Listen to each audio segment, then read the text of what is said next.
बोलिए देवाधिदेव खजागढ़ श्री आदिनाथ भगवान की जय जय जय। वर्तमान शासन नायक वर्धमान महावीर स्वामी भगवान की जय जय जय। परम पूज्य संत श्रोमणी आचार्य भगवान श्री विद्यासागर जी महाराज की जय जय जय। परम पूज्य गुणायतन प्रणेता प्रखर वक्ता भावना योग प्रवर्तक गुरुवर श्री प्रमाण सागर जी महाराज की जय जय जय। समस्त मुनि संघ की जय जय जय। शंका समाधान के आज के इस सत्र में आप सभी का हार्दिक अभिनंदन। बंधु, मैं देख रहा हूं कि आज हमारे बीच में एडिशनल कमिश्नर लुहारी सागर से श्रीमान अनूप जी जैन IRS जो हैं वो उपस्थित हैं, जो गुरुदेव के अनन्य चरणानुरागी हैं। मैं चाहूंगा कि आज के इस सत्र को वही कार्यवाही आज के इस सत्र की कार्यवाही वही आगे बढ़ाएं। हृदय में विराजमान आचार्य गुरुवर को नमन करते हुए मैं गुरुवर और संघ को नमन करता हूं। धन्य है ये जगह अंबिकापुर वासी, जहाँ इतने बड़े गुरु के चरण पड़े हैं। आप अभी कल्पना नहीं कर सकते हैं कि इतने बड़े गुरु आपके शहर में। कभी बुंदेलखंड वासियों से पूछिए कैसे तरसते हैं वो। एक समय गुरु जी का शाम का समय या सुबह का समय मिल जाए आपके यहाँ तो कितना बड़ा प्रवास हो गया। इस धन्य पुण्य को आप कल्पना नहीं कर सकते। तो इसी क्रम में मैं आज जो मुझे सौभाग्य मिला है गुरु जी के सामने मंच संचालन का, तो सबसे पहले तो मैं एक बात रखूंगा। कल पूरे भारतवर्ष में विनयांजलि कार्यक्रम का संचालन हुआ और बहुत ही अच्छे स्तर पर हुआ। जो जैन समाज ने, यहाँ तक कि यह कहना चाहिए गुरु सबके थे, तो गुरु जी के लिए पूरे भारतवर्ष से विनयांजलि आई है। तो क्यों ना ऐसी विनयांजलि हम संकलित करके रखें, पीढ़ियों के लिए संकलित करके रखें कि गुरु जी के बारे में उनके भक्तों की क्या सोच थी, जिन भक्तों ने उस भगवान को देखा था उनकी क्या सोच थी। तो इसी क्रम में हम ये कर सकते हैं, मेरा देशवासियों से सभी से जो सुन रहे हैं शंका समाधान को, कि आप अपनी जो क्लिप है कहीं ऑनलाइन है या आपने जो भी विचार व्यक्त किए हैं उनको आप प्रमाणिक ऐप पर अपलोड कर दें, जिसकी लिंक कल से आपको प्रमाणिक ऐप पर दिखने लगेगी। अपलोड करने के लिए सामने ही आपको लिंक दिखेगी। और इसके अलावा विद्यासागर.गुरु पर भी इसको अपलोड कर सकते हैं ताकि भविष्य के लिए संकलित रहें और इनको हम देख सकें। तो इसी क्रम में अब मैं ज़्यादा समय जाया ना करते सीधे शंका समाधान को चालू करता हूं। आज के पहले प्रश्न के लिए मैं आमंत्रित करता हूं रितेश जैन, अध्यक्ष श्री पार्श्वनाथ दिगंबर जैन मंदिर मनेंद्रगढ़, और इसके बाद तैयार रहेंगे श्री सम्यक जैन मनेंद्रगढ़। पूज्य मुनि 108 प्रमाण सागर जी महाराज के पावन चरणों में त्रैवार नमोस्तु नमोस्तु नमोस्तु। गुरुदेव, अभी कुछ दिनों पहले ये इतना प्रसंग हुआ कि हमारे पूज्य आचार्य श्री हम सभी को छोड़कर चले गए। उन्होंने उत्कृष्ट समाधि को धारण किया महाराज जी, लेकिन हम सभी एक सामान्य श्रावक हैं। बहुत बार ऐसा होता है कि हमें पता भी रहता है कि हमारा अंतिम समय आ रहा है या हमारे घर किसी भी संबंधी का अंतिम समय आ रहा है, लेकिन उनके लिए संलेखना या संबोधन देने के लिए कोई मौजूद नहीं होता, या तो महाराज जी कोई विद्वानगण। इसके अलावा हम ऐसी परिस्थिति में भी नहीं रह पाते हैं कि हम उनको महाराज जी के पास ले जा सकें। तो हम सभी सामान्य श्रावक ऐसे में भाव विभल होने की जगह पर उस व्यक्ति का भाव ना बिगड़े, उसकी आगे की पर्याय ना बिगड़े, ऐसा क्या करे जिससे उनका भी यह भाव और अंतिम भाव सब समय सुधर जाए महाराज जी। बहुत अच्छा सवाल आपने पूछा है। देखिए, संलेखना या संथारा की दो विधि है, एक बृहत और एक संक्षेप। बृहत तो योजनाबद्ध तरीके से चलती है। शरीर जैसे जैसे वृद्धावस्था की ओर आता है, शरीर की क्षीणता जो जो बढ़ती है, तो अपनी साधना को प्रखर से प्रखरतर करके घर परिवार और दुनियादारी का मोह त्याग कर गुरु चरणों में पहुंचकर धीरे धीरे भोजन पानी आदि को छोड़ते हुए घर को, अपने शरीर को परिवर्तित करना, शरीर को छोड़ना, ये बृहत प्रत्याख्यान कहलाता है। लेकिन कभी कभी ऐसी सिचुएशन बन जाती कि हमारे पास ज़्यादा वक्त नहीं रहता, तो उस समय हम बहुत संक्षेप विधि में संलेखना कर सकते हैं। इसको बोलते हैं संक्षेप प्रत्याख्यान। क्या करना, उसी क्षण उस व्यक्ति में अगर चेतना है, होश है, सजगता है, तो उस व्यक्ति के मन के भय और शोक को मिटाना, उनके अंदर धैर्य और उत्साह जगाना, और साथ ही सब जीवों से क्षमा मांगना, सबसे क्षमा करवाना, और ये कहना कि मैं सब जीवों से क्षमा मांगता हूँ, सब जीवों को क्षमा करता हूँ, और मैं अब अपनी प्राण रहने तक सब चीज़ों का त्याग करता हूँ, आजीवन अन्न जल आदि का त्याग करता हूँ। जो एकदम लास्ट मूवमेंट में है तो अथवा मैं अपने शरीर के परिग्रह के अलावा सब परिग्रहों का त्याग करता हूँ।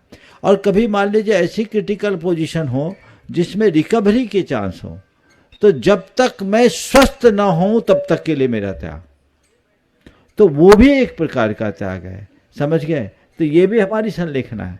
तो संलेखना के इस प्रारूप के लिए किसी विद्वान की जरूरत नहीं है, केवल विवेकी होने की जरूरत है। मोही व्यक्ति रोते हैं और विवेकी व्यक्ति सामने वाले का भाव सुधारता है, उसको थोड़ा सा संबोधन दे दो।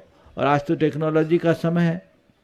अभी एक घटना घटी, एक की माँ वृद्ध थी और तबीयत थोड़ी ज़्यादा डल सी होने लगी, तो उन्होंने मेरे पास समाचार दिया, क्या करें महाराज जी? हम बोले डॉक्टर क्या बोल रहा है? डॉक्टर कह रहा है रिकवरी के चांसेस कम है।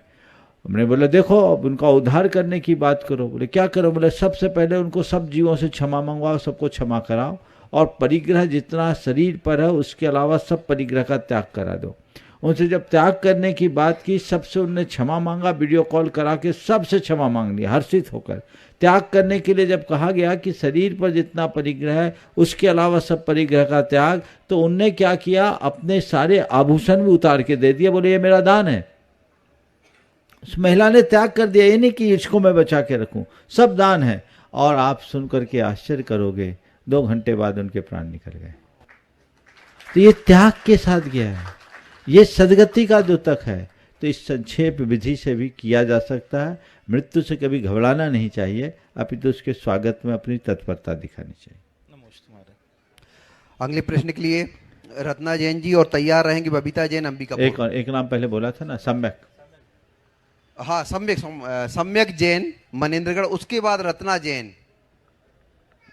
महाराज श्री आपके चरणों में बारंबार नमोस्तु नमोस्तु नमोस्तु। महाराज श्री मेरे और मेरे जैसे कई युवाओं की एक बहुत बड़ी कंफ्यूजन या शंका है कि हम सब कुछ जानते हुए भी बार बार एक ही गलती को दोहराते हैं और दृढ़ निश्चय नहीं कर पाते, और जैसे कि अपनी दिनचर्या नहीं सुधार पाते। और एक इसके साथ एक प्रश्न और है कि मैं जैसे ग्रेजुएशन कर रहा हूँ, तो इस समय बहुत सारे मन में शंकाएं आ रही हैं कि किस करियर को चुनना चाहिए। करियर सिलेक्शन में बहुत वो आ रहा है कि कैसे हम जॉब करें, बिजनेस करें, या फिर कुछ अपने अन्य पैशन है उसको फॉलो करें। तो कृपया मार्गदर्शन करिए। नमस्ते। तुम्हारा 2 सवाल है। अनिर्णय की स्थिति हम कैसे दूर करें, और दूसरा किसी भी ध्येय के प्रति दृढ़ता कैसे लाएं, ये कहना चाहते हूँ। देखिए, सबसे पहले अनिश्चय अनिर्णय जो होती दुविधा बहुतों की है, क्या डिसीजन लें, किधर क्या रास्ता चुने, ये बड़ी दुविधा होती है। इसके लिए 2 रास्ते। पहले तो खुद की रुचि और अपने लक्ष्य को देखते हुए जो लक्ष्य की पूर्ति में सहायक है वो रास्ता चुने। करियर के संबंध में भी मैं बोल रहा हूँ, मेरा लक्ष्य क्या है, मुझे क्या करना है आगे भावी जीवन में, उस लक्ष्य को सामने रखकर उसकी पूर्ति में जो सहायक है, और उसके साथ मेरी रुचि जो है उसको चुनूं, और उसके साथ साथ मेरी परिवार की पृष्ठभूमि क्या कहती है, मेरा फैमिली बैकग्राउंड क्या कहते हैं, मेरे परिवार की आर्थिक स्थिति क्या कहती है। इन चारों बातों को देख करके हम कैरियर का चुनाव करें, उसमें फिर कोई दुविधा नहीं होगी।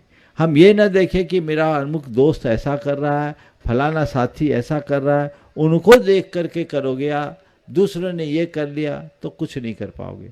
मुझे क्या करना है, पहले ये लक्ष्य सुनिश्चित करो, और उस लक्ष्य की पूर्ति को में मेरे अनुकूल क्या क्या वातावरण है उसे देखो। और अगर वातावरण अनुकूल है तो आंख मूंद करके बढ़ जाओ, फिर पीछे लौटने का कोई काम नहीं। आगे बढ़ते और बढ़ते ही जाओगे, लौटने का कोई सवाल नहीं रहेगा। तो एक तो दृष्टिकोण ये होना चाहिए। और भी बहुत मामलों में कई बार दुविधा होती है, क्या निर्णय लूँ, कुछ कर नहीं पाते। तो उस समय मैं कहता हूँ, कुछ लोग जो एकदम निर्णय लेने की स्थिति में नहीं रहते, उनके लिए मैं बहुत एक सरल सा फार्मूला देता हूँ। दरअसल आत्मविश्वास की कमी मनुष्य को अनिर्णय की स्थिति में ले जाता है। उनके अंदर खुद पर कॉन्फिडेंस उतना नहीं रहता, भरोसा नहीं रहता, कहीं कुछ गलत ना हो जाए, कहीं कुछ गलत ना हो जाए, जिसको आजकल के शब्दावली में कहते हैं फेलियर कॉम्प्लेक्स, फेलियर फियर। ये जो डर मन में होता है, तो उसको बहुत अच्छे से एक तरीका है, एक तो अपने अंदर का आत्मविश्वास जगाओ, और आत्मविश्वास नहीं जगता तो अपने आदर्श के प्रति अपना विश्वास जगा लो। अपने भगवान के प्रति, अपने गुरु के प्रति। और आंखें बंद करो अपने हृदय में। मैं अपनी बात बोलता हूँ, मुझे बहुत कम होता है कि मुझे कोई निर्णय लेने में कोई चूक होती है। मैं जो भी निर्णय लेना होता है समय पर लेता हूँ और लगभग मेरे सभी निर्णय सही होते हैं। कोई गलत निर्णय हुए हैं ऐसी कोई मुझे आज तक याद नहीं कि कोई बड़ी गलती निर्णय लेने में हुई है, और अगर हुए हैं तो उसको भी पलटने की सामर्थ्य गुरु कृपा से मुझे मिली। लेकिन कई बार जब ऐसी कोई दुविधा आई, हमने आंख बंद किया, अपने गुरु से पूछा, आंख बंद करके अंदर से प्रेरणा आई, निर्णय ले लिया, काम खत्म। तो मैं तुम लोगों को भी कहता हूं, अपने हृदय में एक आदर्श को स्थापित करो। वो आदर्श तुम्हें प्रेरित करेगा, उस प्रेरणा से कॉन्फिडेंस बिल्टअप होगा, अंदर का आत्मविश्वास जगेगा। और जब मनुष्य का आत्मविश्वास जग जाता है तो न होने वाला काम भी हो जाता है। तो इस चीज को अपना करके देख सकते हो। फिर दूसरी बात, हम कुछ करना चाहते हैं, उस पर पक्के नहीं रह पाते, तो उसके लिए डिटर्मिनेशन की कमी है। इच्छा होना अलग बात है, निर्णय लेना अलग बात है, लेकिन उस पर पूरी तरह से प्रतिबद्ध होना।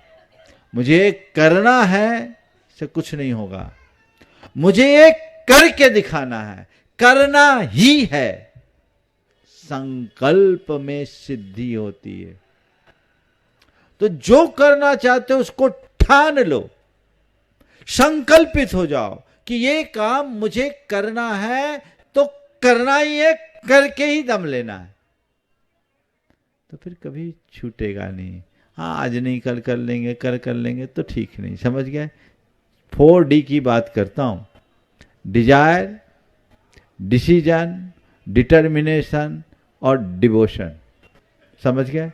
डिजायर मात से कुछ नहीं होगा। डिजायर तो बहुत ये करना। डिसीजन भी ले लेते हो, उससे भी कुछ नहीं होगा। डिटर्मिनेशन, और जिसके प्रति डिटर्मिनेशन हो ना, उसी में पूरी तरह से डिवोट हो जाओ जी महाराज, तो रास्ता खुल जाएगा। नमस्ते महाराज जी। श्रीमती रत्ना जैन मनेन्द्रगढ़ से, और उसके बाद तैयार रहेंगे श्री अशोक जैन अंबिकापुर। मनेन्द्रगढ़ जैन समाज की ओर से नमोस्तु महाराज जी, नमोस्तु महाराज जी, नमोस्तु महाराज जी। इक्षामी महाराज जी, इक्षामी महाराज जी, इक्षामी महाराज जी। महाराज जी, जैसे बोला जाता है कि नमोकार मंत्र ब्रह्म मुहूर्त में लिखना चाहिए, यदि हम उस समय नहीं लिख पाते हैं, दोपहर में या शाम के वक्त लिखते हैं और 108 बार से कम लिखते हैं, तो क्या उसमें पुण्य लगता है? जितना लिखोगे उतना लगेगा। ब्रह्म मुहूर्त में लिखने के पीछे एक वजह है। सुबह के समय में हमारे शरीर में एक मेलानिन नाम का विशेष रसायन ज़्यादा सक्रिय रहता है, तो उसका हम पर कुछ ज़्यादा प्रभाव पड़ता है। लेकिन अगर किसी को उस समय अनुकूलता नहीं है, तो जब अनुकूल तब कर सकते हैं। नमोस्तु महाराज जी। आगे श्री अशोक जैन अंबिकापुर। गुरुवर के चरणों में नमोस्तु। बोलिए। अपने जीवन के उद्देश्य को पहचानने में मुझे 3 प्रश्न आते हैं। हमें धर्म की राह मिलती है, गुरुओं से उपदेश मिलता है, वो कहता है आत्म कल्याण की बात होती है। और दूसरा ये मनुष्य जीवन मिला है तो आप उसे प्रभु भक्ति में लगाकर मोक्ष की बात आती है तो वैराग्य का मार्ग मिलता है। वहीं तीसरी ओर जीव दया, परोपकार, परमास, माता पिता की सेवा की बात आती है। तो कोई व्यक्ति जीवन के अंतिम समय तक गरीब जीवों की सेवा करके अपने प्राण त्यागता है, तो उसे व्यक्ति का जीवन उत्कृष्ट नहीं होता। क्या ऐसे व्यक्ति को वैराग्य की राह पर चले जाना चाहिए, सब चीजें छोड़ के? देखिए, सेवा और साधना दो अलग अलग चीजें हैं। सेवा की प्रशंसा होती है और साधक की पूजा, ये भारत की संस्कृति। जितने भी सेवा करने वाले लोग हैं, सेवा के कर्म को एक उत्तम कर्म कहा है। इसे एक प्रकार की पूजा के रूप में भी निरूपित किया गया है। सेवा प्रशंसनीय है, लेकिन देश में पूजा किसे गया? सेवक को कि साधकों को? बोलो, साधकों को। बोलो, साधकों को। तब सेवा बढ़ी कि साधना बढ़ी? साधना बढ़ी। तो अच्छा है कि तुम साधना के मार्ग में लगो, लक्ष्य अपना वो रखो। परंतु आपको जो सुनो मेरी बात, पर साधना में नहीं लग पा रहे हो तो भोगों में लगने की अपेक्षा सेवा का रास्ता अपनाओ। नमोस्तु। सेवा में रखो, पर सेवा करो और आत्म सेवा करो। पर सेवा व्यवहार की सेवा है, आत्म सेवा साधना है। तो आत्मा की सेवा में नहीं लग पाओ तो कोई बात नहीं, पर की सेवा करो, पर को सताने का काम जीवन में कभी मत करो। तो ये रास्ता है। इसलिए कोई जीवन पर्यंत सेवा के कर्म में लगा है तो उसका जीवन प्रशंसनीय है, लेकिन हमें यहीं अटकना नहीं है, सेवा से ऊपर उठना है। सेवा करने वाला सज्जन कहलाता है और साधना करने वाला संत कहलाता है। सज्जन से ऊंचा संत का जीवन होता है, ये जीवन में ध्यान रखना। बोलो गुरुवर प्रमाण सागर महाराज की। अगले प्रश्न श्रीमती लता जैन मनेन्द्रगढ़ से, और उसके बाद तैयार रहेंगे श्रीमती प्रभा जैन मनेन्द्रगढ़। नमोस्तु महाराज श्री, नमोस्तु नमोस्तु इच्छामि महाराज जी, इच्छामि महाराज जी। मानुषतम के देखने से जैसे मान खंडित होता है, और किसी चीज से भी देखने से हो सकता है कि जैसे मंदिर या आचार श्री या कोई भी भगवान के बिंब को देखने से होता है। मानसम से तो होता ही है, अन्यत्र भी हो सकता है। जिनके चरण शरण में आने से मानत भ्रांत परस्पर बैरी जीव भी अपने सारे बैर भाव को त्याग कर एक मेक हो जाते हैं। तो एक बहुत अच्छी कारिका आती है, जयति भगवान, क्या है, जयति भगवान पादो यस प्रपद्यसु मानोद भ्रांता, मैं थोड़ा भूल रहा हूं। ऐसा आता है कि भगवान के दर्शन करने मात्र से जिनका मान से उद्भ्रांत चित्त निर्मल हो जाए, उनकी सदा जय हो। चलिए नमोस्तु महाराज श्री, नमोस्तु। अगला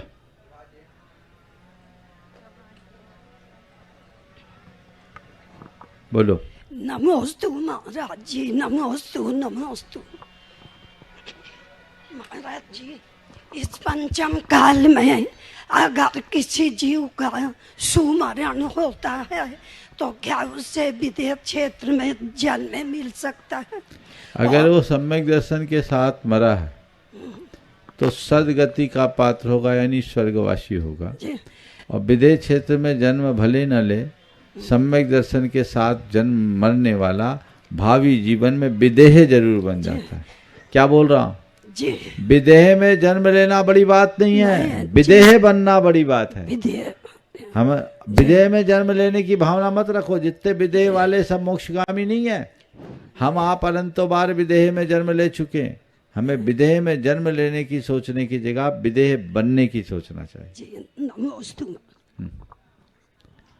अगले प्रश्न के लिए श्री अनिल जैन मनेन्द्रगढ़, और उसके बाद तैयार रहेंगी श्रीमती भाषा जैन अकाउंट ऑफिसर। परम पूज्य मुनि श्री प्रमाण सागर महाराज जी श्री चरणों में बारंबार प्रणाम। समस्त मुनि संघ को प्रणाम। गुरुदेव, मेरी एक छोटी सी जिज्ञासा है। मैं जो स्वाध्याय करता हूँ, स्वाध्याय करते करते मैंने क्रमबद्ध पर्याय पत्रिका में पढ़ा कि क्रमबद्ध पर्याय में तीनों लोकों में भूत भविष्य वर्तमान में क्रम अपनी पर्याय निश्चित हैं। हम भूत में क्या थे, वर्तमान में क्या हैं और भविष्य क्या होंगे। मेरा ये जिज्ञासा महाराज जी कि अगर हमारी पर्याय तीनों लोकों में या तीनों पर्याय में निश्चित हैं तो हमारे पुरुषार्थ का औचित्य क्या होगा? पहला तो मुझे आपसे ये कहना है कि जैन आगम में क्रमबद्ध पर्याय नाम का शब्द ही नहीं है। ये शब्द जैन आगम का है ही नहीं। किसी भी आचार्य ने क्रमबद्ध पर्याय नहीं लिखा। क्रमबद्ध बोल तो रहा हूँ, क्रमबद्ध पर्याय नहीं है, क्रम नियमित पर्याय है। इसका मतलब पर्याय एक के बाद एक आती, सब नहीं आती। क्रमबद्धता की बात जो पढ़ते हैं, पढ़ने में लगता तो है कि सब कुछ सुनिश्चित है, तो फिर तो कुछ कहने की जरूरत ही नहीं। आपने ऐसा क्यों पूछा? क्योंकि यही नियत था। और मैंने ऐसा उत्तर क्यों दिया? क्योंकि यही नियत था। आपका पूछना भी नियत, मेरा उत्तर देना भी नियत, मुझे संतुष्ट करने का प्रयत्न करना भी नियत, और सामने वाले का संतुष्ट न होना भी नियत। तो जो हो रहा है सो हो रहा है। एक ही प्रश्न और एक ही उत्तर, ऐसा क्यों हुआ? क्योंकि ऐसा ही होना था। ऐसे विचारों को जैन आगम में कहीं स्थान नहीं दिया। जैन आगम कहता है कारण क्रमानुक्रम विधायित्वात् कार्य क्रमानुक्रमस्य, कार्य का क्रमानुक्रम कारण के क्रमानुक्रम पर निर्भर करता है। जैसी कारण सामग्री आएगी वैसा कार्य होगा। यही भगवान का उपदेश है। भगवान ने कहा क्या कि तू काहे को फिक्र करता है, जो होना है सब मेरे ज्ञान में पहले से झलक चुका है, तो आराम से जी, जो होना होगा वही होगा। ऐसा बोला क्या? भगवान ने ऐसा उपदेश दिया क्या? भगवान ने ऐसा उपदेश कहीं नहीं दिया। भगवान ने तो ये कहा परिवज्जतु सामान्यम यदि इच्छति दुख परिमुखम, अपने दुखों से मुक्त होना चाहते हो तो सामान्य को अंगीकार कर, अपना कल्याण करना चाहते हो तो धर्म को स्वीकार कर। यही बोला ना। तो हमें ये नहीं मालूम भगवान के ज्ञान में क्या है, हमें ये मालूम होना चाहिए कि भगवान के उपदेश में क्या है। नमस्ते। अगला प्रश्न Shrimati Bhasha Jain, account officer, BSNL Bhopal. ओम। नमोस्तु महाराज श्री। आचार्य मुनि संघ के चरणों में शत शत वंदन। महाराज जी, मेरा प्रश्न ये है कि जैन धर्म की दो मूलभूत विचारधाराएं हैं, श्वेतांबर और दिगंबर। अगर किसी दिगंबर श्रावक की पुत्री का विवाह श्वेतांबर धर्म में होता है तो अभी तक तो उसने 25 साल तक दिगंबर परंपरा के अनुसार पूजन पद्धति अपनाई।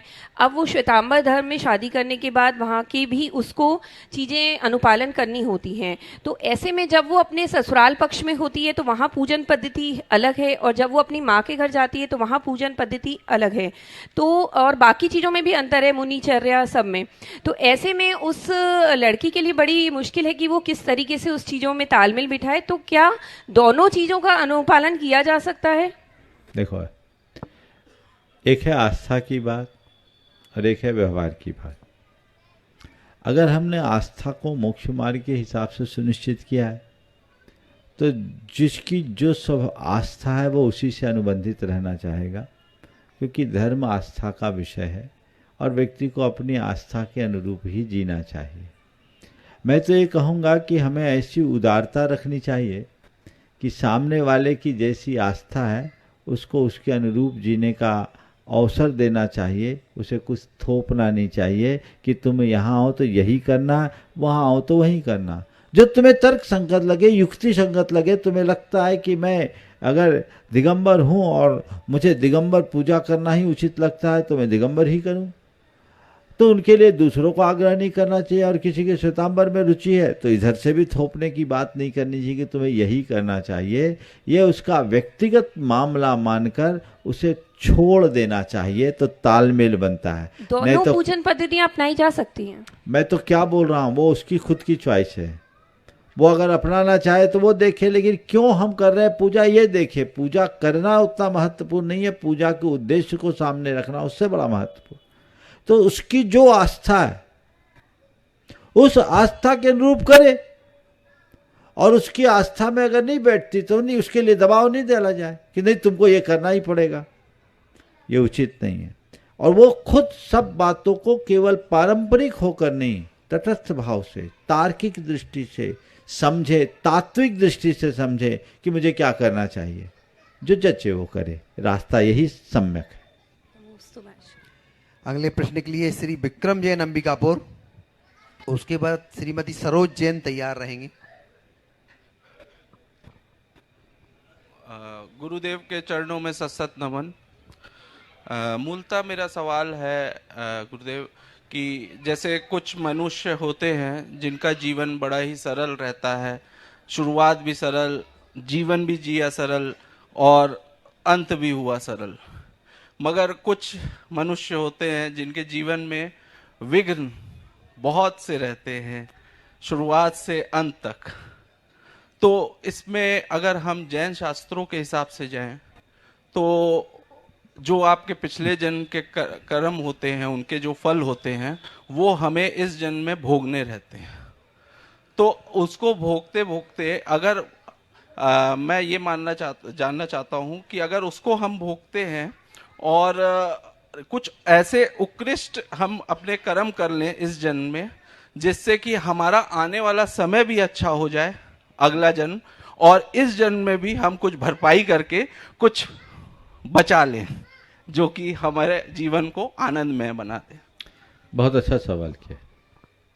देखो, पहले तो मैं खड़े रहो 2 मिनट, तुम्हारे सवाल को और स्पष्ट करना चाहूँगा। संभवतः तुम ये खड़े हो, तुम खड़े हो, ये पूछना चाहते हो कि किसी का जीवन बड़ा व्यवस्थित चलता है और किसी के जीवन में बड़ा उतार चढ़ाव आता है।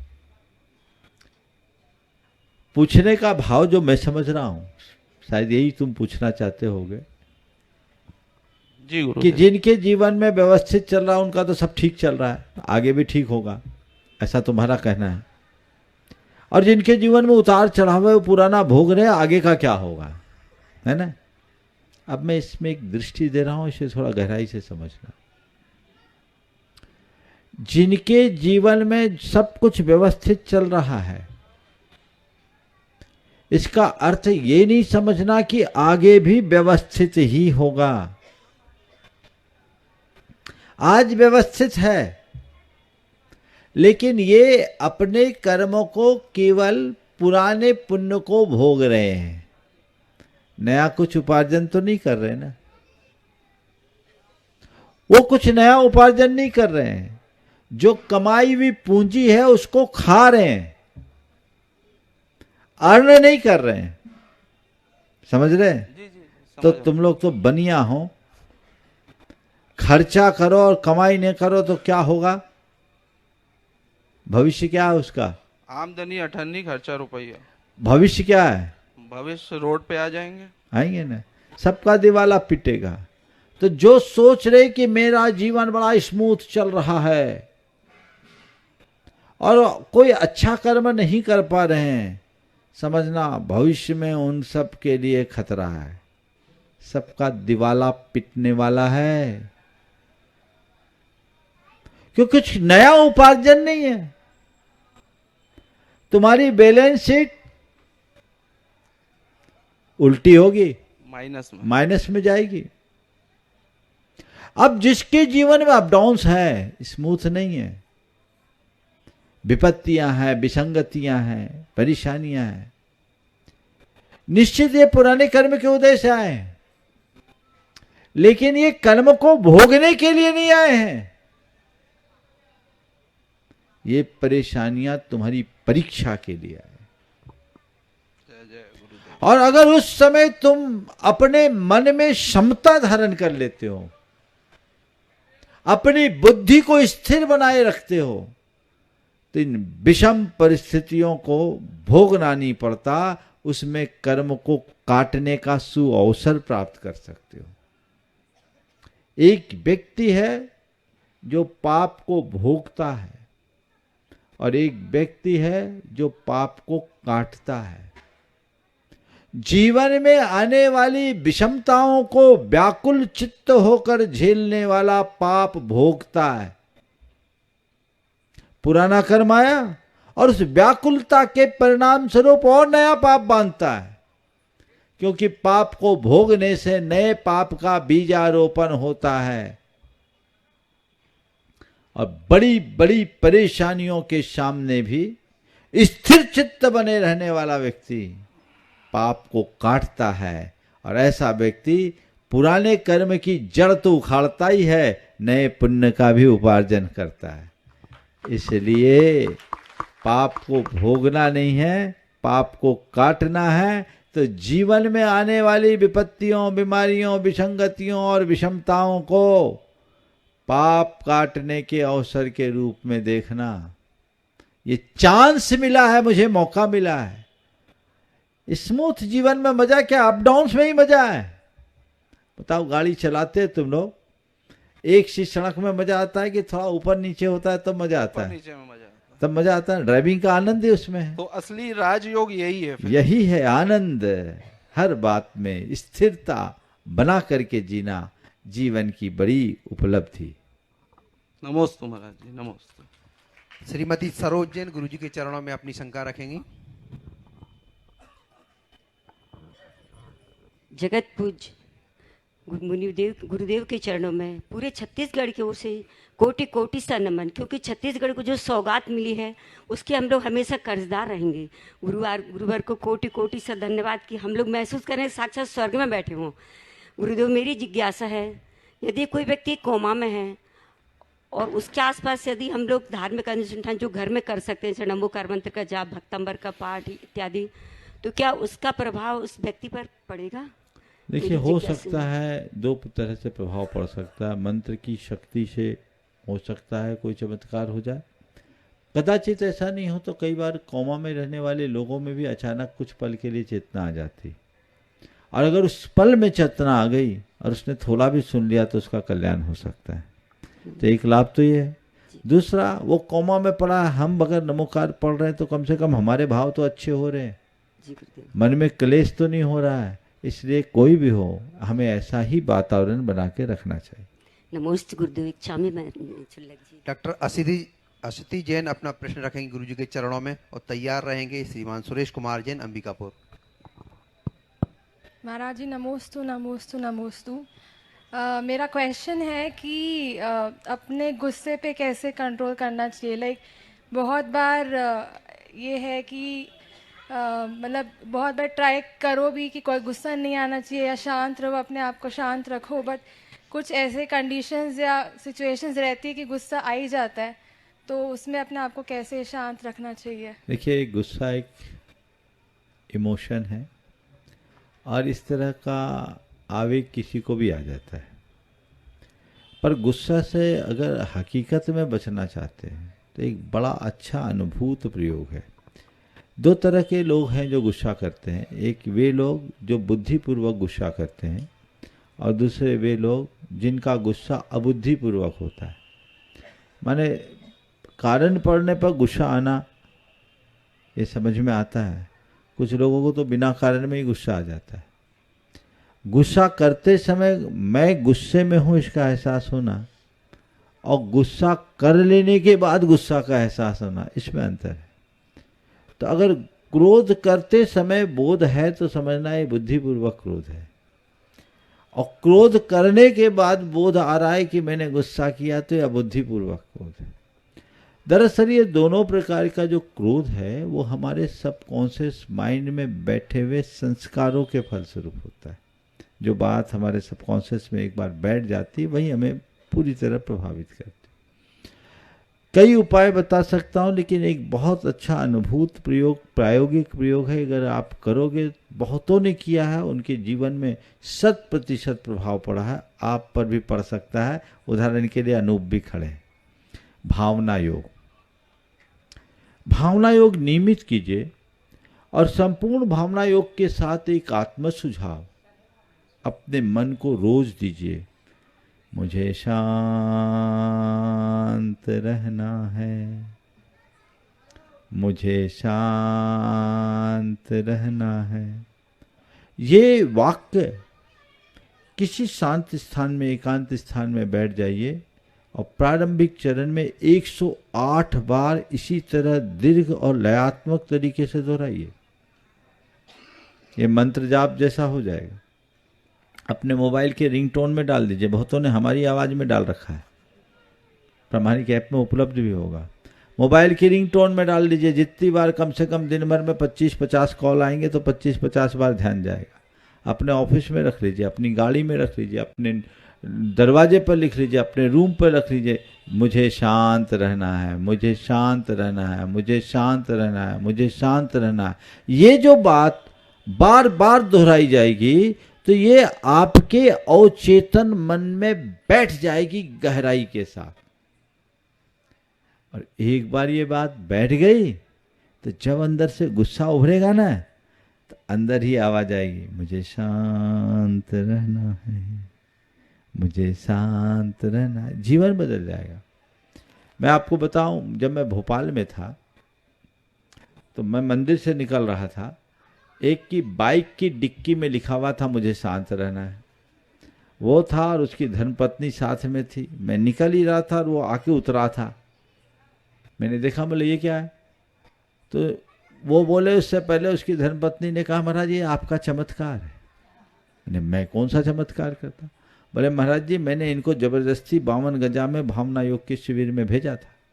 ये बहुत महाराज प्रचंड क्रोधी थे, पर इनको बात लग गई। और महाराज जी क्या बताऊं, आपका किन शब्दों में आभार प्रकट करूं।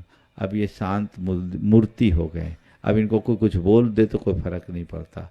उस व्यक्ति ने कहा महाराज मैंने इसी मंत्र का प्रयोग किया, मुझे शांत रहना। उसने पूरी तरह फॉलो किया, मोबाइल से रिंगटोन भी सुना दिया उसने। महाराज मैं ये करता हूँ और 108 बार दोहराता हूँ। आप 90 दिन तक लगातार कीजिए, फिर मुझे बताइए, हो सकता है आप भी अनुभव अपना इसी तरह सार्वजनिक रूप से कभी शेयर कर सकोगे और लोगों के जीवन में बदलाव आएगा। तो ये प्रयोग करके हमें देखना होगा। हम लोगों की स्थिति उस पेशेंट की तरह आप लोगों की स्थिति कि डॉक्टर के पास प्रिस्क्रिप्शन तो लिखवा लेते हैं, दवाई नहीं खाते, तो आराम कैसे होगा? आप तो खुद एक डॉक्टर हो, कोई अच्छे से अच्छा खूब बढ़िया डायग्नोसिस हो गया, बढ़िया से बढ़िया प्रिस्क्रिप्शन आपने दे दिया, लाभ कब होगा? दवाई खाएंगे। मुझे उम्मीद है आप चालू करेंगे। महाराज जी एक और क्वेश्चन है, दूसरों की सक्सेस या लोग जो अपना सक्सेस जैसे उनको गेन होता है अपन को अफेक्ट नहीं हो, लाइक इन द सेंस कि मेरे जो कलीग्स हैं उन लोगों ने जो चीज़ें अचीव कर ली, अभी मुझे टाइम है तो वो चीज़ मुझे इफेक्ट ना हो उसका। देखिए दो चीज़ें होती, खासकर ये समस्या आती कॉम्पिटिटिव क्षेत्र में जाने वाले के, जहाँ जो चीज़ें होती है। तो अब मान लीजिए आप कॉम्पिटिटिव में हैं, आप पीजी के लिए तैयारी कर रहे हैं या कोई कर रहे हैं, कोई दूसरा निकल गया, हम नहीं निकल पाए, उसको मत जहाँ ब्रांच मिल गया हमको नहीं मिल पाया, थोड़ा सा लगता है। लेकिन हमेशा एक बात सबको ये समझना चाहिए, खासकर प्रतियोगी परीक्षाओं में भागीदार रखने वाले, उन्हें ये समझना चाहिए कि मेरा एक लक्ष्य है पर यही अंतिम लक्ष्य नहीं है। ये तो तय है कि जिस क्षेत्र में मैं जा रहा हूँ वहाँ लिमिटेड सीट है और लिमिटेड सीट में लिमिटेड लोगों को ही अवसर मिलेगा। किसी को अवसर मिल गया और वो सफल हो गया और मैं अपने आप को विफल न मानूं। विफलता तब है जब मनुष्य की गति ही रुक जाए। हमें रास्ता बदलने का अवसर है ना, हम अपने लक्ष्य को देखें, उस लक्ष्य की ओर बढ़े और जब उसकी अंतिम संभावना समाप्त हो जाए तो हम उस लक्ष्य की दिशा को मोड़े और आगे बढ़ जाए, जीवन सफल होगा। देखिए गुरुजी ने अभी बताया भावना योग बड़े चमत्कार होगा, आप बड़े भाग्यशाली हैं। कर गुरुजी ने हमको समय दिया, हम सबको समय दिया। सुबह 6 बजे से यहाँ पर भावना योग होगा और वो भावना योग कोई शिविर नहीं होगा, स्वयं भावना योग के प्रणेता आपके समक्ष बैठकर भावना योग कराएंगे। मत वंचित होइए, सभी को लेके आइए। और अंबिकापुर समाज में अजैनों में भी जो लोग हैं, आप संदेश व्हाट्सएप के माध्यम से करिए। ऐसे क्षण आपको नहीं मिलेंगे जो गुरुजी खुद भावना योग सिखाएंगे। तो कल सुबह 6 बजे सब लोग उपस्थित रहें और संभव हो तो धवल वस्त्र में रहें। अगला प्रश्न के लिए तैयार रहेंगे सुरेश कुमार जैन अंबिकापुर। सुरेश कुमार जी अंबिकापुर। महाराज जी के चरणों में त्रिवार नमोस्तु नमोस्तु नमोस्तु। मेरा प्रश्न है, जिंदगी में अपनापन तो हर कोई दिखाता है, पर अपना कौन है यह कैसे पता चले? देखिए अपनापन सबके प्रति प्रकट करो, सबके प्रति अपनत्व बरसाओ, पर अंदर ये बात बिठा के रखो, अपना तो कोई नहीं है, अपना तो केवल अपन है। यही समझ होनी चाहिए। सबके साथ हिल मिल कर रहना, एक दूसरे के प्रेरक और पूरक बनना, एक दूसरे के सुख दुख में साथ निभाना प्रेम है, और एक दूसरे के पीछे पागल हो जाना मोह। हम लोग क्या बोलते हैं, फैले प्रेम परस्पर जग में, मोह दूर ही रहा करे। समझ गए? तो अपनापन प्रकटाओ, लेकिन अपना होश रखो, कोई किसी का नहीं है, सब अपना अपना है। अगले प्रश्न के लिए साक्षी जैन। साक्षी जैन गुरु चरणों में अपनी शंका रखेंगी। महाराज श्री के चरणों में मेरा बारंबार नमोस्तु। महाराज श्री, कई बार ऐसा होता है कि हम अपने आप को सर्वश्रेष्ठ बताने के लिए तथा दूसरों को तुच्छ बताने के लिए थोड़ा सा काम करते हैं और अपना बहुत गुणगान करते हैं, और उसी जो दूसरे के काम है उनको गलत बताकर नकार देते हैं। तो क्या ये करना सही है? यह एक अभिमानी व्यक्ति होने की पहचान है। अपने को श्रेष्ठ और दूसरों को तुच्छ साबित करना, दूसरों को हमेशा कमतर आंकना, दूसरों को नीचा दिखाने की कोशिश करना, ये अभिमान के लक्षण हैं और अभिमान मनुष्य के पतन का कारण है। हम आगे बढ़ें पर कभी किसी को छोटा न समझें। हम जिसे आज तुच्छ समझते हैं कल वो उच्च भी बन सकता है, हमें इस बात का ख्याल रखना चाहिए। जो इस बात का एहसास रखते हैं उनके जीवन में इस तरह की घटनाएं कभी नहीं आती, इसलिए इसका हमें ध्यान रखना चाहिए। नमोस्तु महाराज। अगले प्रश्न के लिए नव्या जैन अंबिकापुर।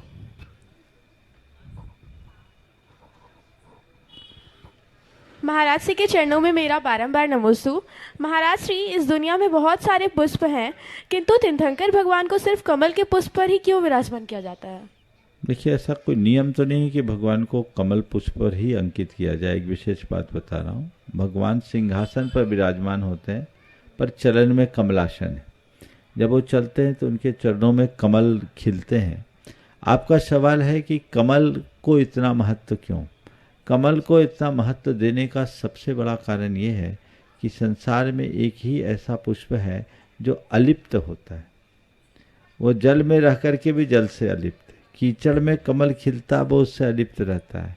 तो सबसे अलिप्त होने के प्रतीक स्वरूप भगवान के नीचे कमल रखा जाता है, क्योंकि भगवान संसार में रह करके भी कमल की तरह संसार से अलिप्त हैं, वो बीतरागी हैं, ऐसा समझना। नमोस्तु महाराज। अगले प्रश्न के लिए अंबिकापुर से मनीषा जैन गुरु चरणों में अपनी शंका रखेंगी। मनीषा जैन।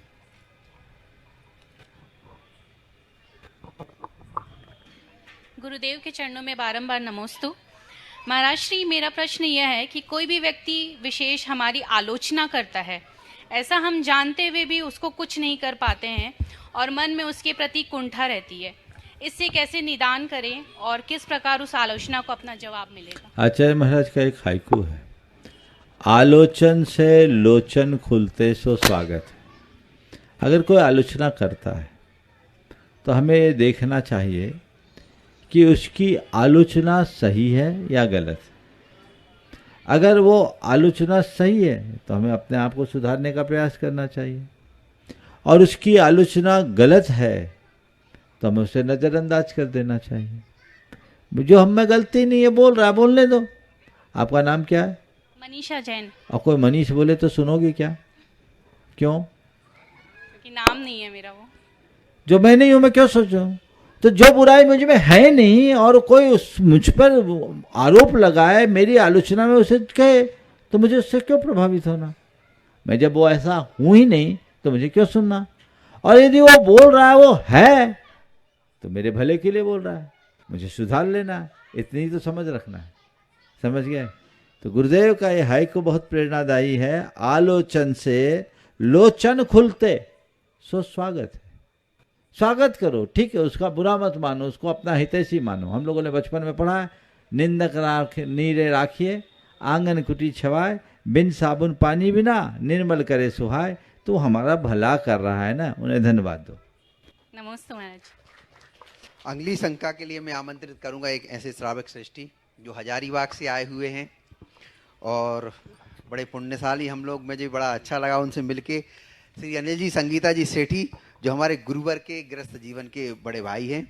श्री अनिल जैन संगीता जी सेठी हजारीबाग अपनी शंका गुरु जी के चरणों में रखें। आप पीछे हैं, आप माइक पहुंचाएं उनके पास तक। और अगले उसके बाद के प्रश्न के लिए श्री बिंदु जी पायल जी सेठी तैयार रहें।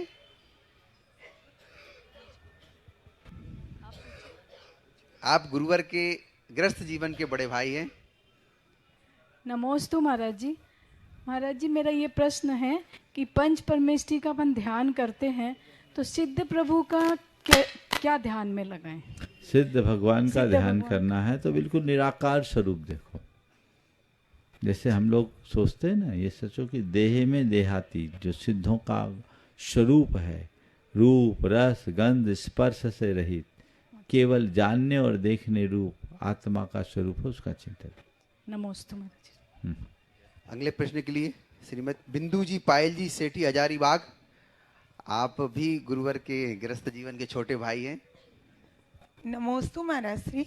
महाराज श्री, जिंदगी का सफर भी बड़ा अजीब है। हम बिना कुछ लिए इस दुनिया में आते हैं और बहुत सी चीज़ों को के लिए लड़ते हैं, तो सब कुछ और फिर सब कुछ छोड़कर चले जाते हैं। ये कैसी विडंबना है महाराज? यही तो समझ में नहीं आती। इतनी समझ में आ जाए तो झगड़े ही खत्म हो जाए। कुछ लेके नहीं आते, जिंदगी भर जोड़ते हैं और उसके लिए लड़ते झगड़ते, अंत में छोड़ते। तो क्यों इसको करना? ही माया है। ये माया मनुष्य को बुरी तरह प्रभावित करती है। जो इस माया से मुक्त होता है वही अपने जीवन का वास्तविक कल्याण कर सकता है। नमोस्तु महाराज। शंका समाधान चूंकि विश्व भर में बड़ा प्रसिद्ध कार्यक्रम है, तो देश भर से प्रश्न आते हैं, ऑनलाइन प्रश्न भी आते हैं। तो अंतिम 10 मिनट का समय जो है शंका समाधान का ऑनलाइन प्रश्नों के लिए रखा गया है। तो हमारे क्षुल्लक महाराज से मैं अनुरोध करूंगा कि ऑनलाइन प्रश्नों की श्रृंखला को आप आगे बढ़ाएं गुरुवार से शंका समाधान का। हाँ, एक मिनट। ऑनलाइन सवाल शुरू हो उससे पहले कल की बात मैं जरूर कहना चाहूँगा। कल परम पूज्य गुरुदेव के चरणों में गुरुदेव के प्रति विनयाञ्जलि संपूर्ण राष्ट्र ने प्रकट की। मैं ऐसे समझता हूँ राष्ट्र ने केवल विनयाञ्जलि प्रकट नहीं की, अपनी ओर से कृतज्ञता प्रकट की। सब तरफ से मेरे पास खबरें आई कि ये विनयाञ्जलि गुरुदेव के प्रति केवल जैनों ने नहीं अपितु सभी वर्गों के लोगों ने विनयाञ्जलि प्रकट की। यहाँ पर भी सभी वर्ग के लोग आए। और आज तो जैसे मुझे मालूम पड़ा आपके गुरुद्वारा में अलग से, यहाँ के गुरुद्वारा में अलग से विनयाञ्जलि का कार्यक्रम रखा गया। देश में ऐसे, देश में ही नहीं देश की सीमा से बाहर विदेशों में भी लोगों ने इस तरह की विनयाञ्जलियाँ अर्पित की है। तो जैसा आपको प्रारंभ में सूचित किया गया, मेरा सभी लोगों से कहना है, जितने लोग इस शंका समाधान के कार्यक्रम को देख और सुन रहे हैं, वे अपने और अपने संपर्क, अपने परिचितों के सब लोगों को कहें ये एक ऐतिहासिक घटना है, इसे स्थायी हमें निधि बनाना है, इसे सुरक्षित रखना है। तो इसकी जितनी भी क्लिप है वो प्रमाणिक ऐप में अथवा कल वो प्ले पेज आपको उपलब्ध हो जाएगा, प्रमाणिक ऐप में डाउनलोड कर दें ताकि वो सुरक्षित रहे, समय पर काम में आएगी। आप अपने पास सुरक्षित रखें और वह भी आपके नाम से सुरक्षित रहेगी। जो भी फोटोग्राफ्स हैं और उसकी क्लिप्स हैं, जो जितनी सामग्री है आप प्रमाणिक ऐप में डाउनलोड कर दें अथवा विद्यासागर.गुरु में कर दें। ये दोनों एक बहुत बड़ी उपलब्धि होगी, क्योंकि किसी संत के प्रति इस प्रकार की विनयाञ्जलि मेरी समझ में इससे पहले शायद कभी नहीं हुई होगी। तो ये अपने आप में एक अद्भुत घटना है और ये गुरुदेव के विराट व्यक्तित्व का एक उदाहरण है। इसलिए हमें इस पर ध्यान देना चाहिए। सभी लोग ये जितने भी जरूर प्रेषित करें और विशिष्ट जनों के जो भी वीडियोज हैं उन्हें भी अलग से रखें ताकि उन्हें संरक्षित रखते हुए आगे कुछ काम में लिया जा सके। आगे महाराज श्री ऑनलाइन। महाराज श्री के चरणों में कोट से नमन। नवीन निराला जी दमोह से प्रश्न कर रहे हैं, आचार्य श्री ने स्वावलंबन का जो उपदेश दिया उसको हम जीवन में कैसे चरितार्थ करें? देखिए, गुरुदेव तो हमेशा स्वावलंबन के प्रेरक रहे। आपने पूछा स्वावलंबन को हम अपने जीवन में कैसे चरितार्थ करें। अपनी दिनचर्या स्वावलंबी बनो, अपना काम अपने हाथ से करने की कोशिश करो, अपना नहाना धोना, अपने कपड़े धोना, अपने और सारे काम करना, किसी पर डिपेंड न रहो। जहाँ तक बने सब कुछ अपने हाथों से करने की कोशिश करें। और दूसरी बात, पर निर्भरता से बचें, परामुखापेक्षिता से बचें। ये वो कर लेगा, ये वो कर लेगा, ये वो कर लेगा। जब तक ये बातें बनी रहेगी आप स्वावलंबी नहीं बनेंगे। उद्यमी बनकर स्वयं पर अपना भरोसा रखते हुए जो चलते हैं वे ही अपने जीवन में आगे बढ़ सकते हैं। डॉक्टर विशाल, डॉक्टर अंकुर, डॉक्टर स्वाति संयुक्त रूप से प्रश्न कर रहे हैं, जब दिगंबर मुनि केसलोच करते हैं तो उस समय उस दिन आहार ग्रहण नहीं करते। हमारे आचार्य श्री के मुख से सुना है वह उस दिन आहार ग्रहण नहीं करते क्योंकि केसलोच के समय हाथ में रक्त लग जाता है।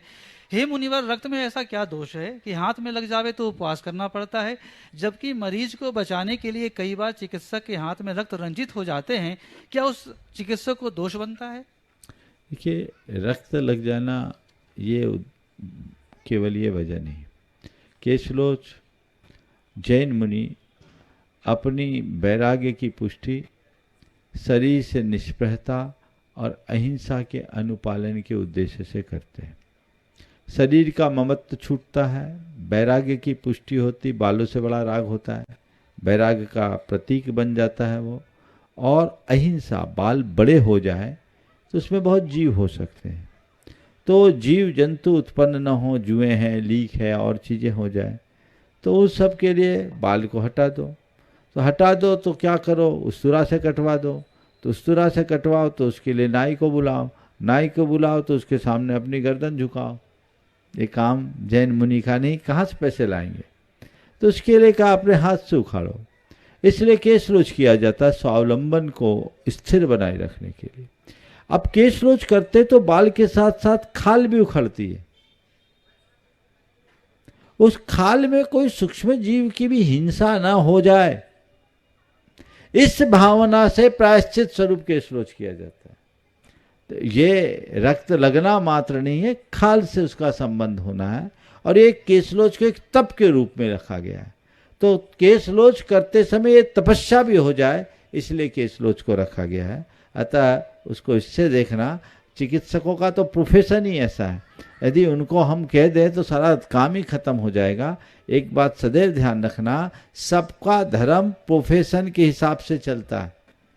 एक बार मुझसे कहा कि महाराज जी मेरी नर्सिंग होम है, रोज डिलीवरी होते रहती है, अब क्या करें? तो हमारा फिर तो शोर सूतक रोज ही लगा रहेगा, तो फिर बेचारा क्या करेगा? तो ये सब चीजें आम जनों में और उनमें अंतर है। वो उनका प्रोफेशन है और प्रोफेशन में वो लोगों की सेवा कर रहे हैं, तो लोगों को अपने अपने प्रोफेशन के हिसाब से काम करने की सुविधा देनी चाहिए। मयूरी गिरीश जैन रायपुर से प्रश्न कर रही हैं, महाराज श्री कहते हैं कि जिंदगी में खुश रहना है तो तारीफ सुने और बेहतर होना है तो निंदा सुने, पर महाराज जी निंदा सुनकर हम जो अच्छा कर रहे हैं फिर वो भी करने का मन नहीं होता, तो बेहतरीन कैसे बनेंगे हम? देखिए, जो वाक्य बहुत अच्छा है, खुश रहना है तो तारीफ सुने और बेहतर बनना है तो निंदा सुने। मैं दूसरा इस वाक्य को संशोधित करता हूँ, अगर जिंदगी में खुश रहना चाहते हो तो तारीफ करे। क्या बोल रहा हूँ? जिंदगी में खुश रहना चाहते हैं तो तारीफ करे और खिन्न होना चाहते तो निंदा करे। अब आप बताइए, जब किसी की तारीफ करते तो आपके मन में खुशी होती कि नहीं होती? और जब किसी की निंदा करते हैं तो क्षोभ होता है, क्लेश होता है कि नहीं होता है? तो खिन्नता है। तो भैया खुश रहना है तो तारीफ करो। आप तारीफ सुनना चाहते हैं, मैं कहता हूं तारीफ करना सीखिए। आप निंदा करना चाहते हो, मैं कहता हूं निंदा सुनना सीखिए। निंदा सुनोगे तो अपनी खामियों को हटाकर अपनी खूबियों को निखारने का सौभाग्य प्राप्त कर पाओगे, अवसर प्राप्त कर पाओगे, जीवन में व्यापक बदलाव घटित कर पाओगे। इसलिए हमें अपनी खामियों को हटाकर खूबियों को बढ़ाने की कोशिश करना चाहिए। आपने पूछा जीवन को बेहतरीन बनाने के लिए क्या करें, तो जीवन को बेहतरीन बनाने का एक ही उपाय है, अगर कोई हमारी कमी बताए तो हम अपना अंतर विश्लेषण करें, अपने अंतस में झांके, और यदि वो कमी दिखती है विनम्रता से उसकी बात को स्वीकारे और अपना सुधार कर ले। यदि ये सुधार होगा तो हमारा निश्चित उद्धार होगा। गुरुदेव के चरणों में मेरा 3 बार नमोस्तु नमोस्तु इच्छा में छिलक महाराज जी, वंदना भैया जी। हाँ। मेरा क्वेश्चन है, अगर आप एक पेंसिल बनकर किसी की खुशी ना लिख सको तो कोशिश करो कि एक अच्छा रबर बनकर किसी का दुख मिटा सको। तो गुरुदेव, हम एक अच्छा रबर कैसे बन सकते हैं? पेंसिल बनकर किसी की खुशी न लिख सको तो अच्छा रबर बनकर के हम किसी का दुख मिटा सके। आपने पूछा है अच्छा रबर हम कैसे बने, तो हमेशा एक बात ध्यान रखो, दूसरों की बुराइयों को अनदेखा करने की शक्ति अपने भीतर विकसित कर लो। आप अपने आप रबर जैसा बन जाओगे और जीवन सफल हो जाएगा। बोलिए परम पूज आचार्य गुरुवर श्री विद्यासागर जी महाराज की।